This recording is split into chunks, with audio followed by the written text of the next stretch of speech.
Ma su una tematica così importante, perché abbiamo visto già negli anni passati che ci sono stati eventi atmosferici molto delicati per il nostro territorio, abbiamo visto un'attenzione un po'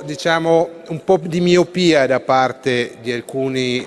organismi dello Stato. Abbiamo visto che neanche qualche mese fa è successo che sono stati presi i fondi per i dissesti idrogeologici per fare una copertura per quei comuni che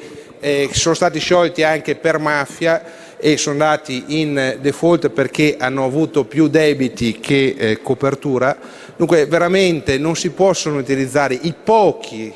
fondi, le poche risorse che sono per il dissesto idrogeologico. L'avevamo condannato, avevamo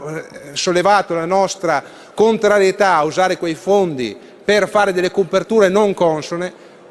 Purtroppo è successo un'altra disgrazia, purtroppo di nuovo i nostri territori sono stati colpiti da queste calamità, purtroppo per colpa troppo spesso per delle burocrazie o dei veti incrociati di vari organismi non sono state fatte le opere. Questa volta è capitato in Veneto, altre volte è capitato in altre regioni.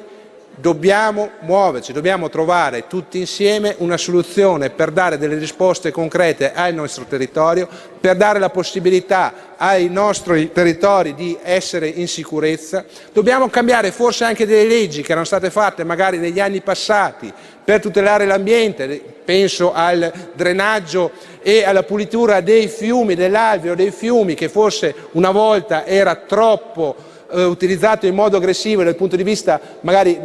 economico, però dobbiamo dare la possibilità di ricominciare a fare dei buoni argini, a ripulire i nostri torrenti, a fare delle escavazioni, a tagliare gli alberi e tutte quelle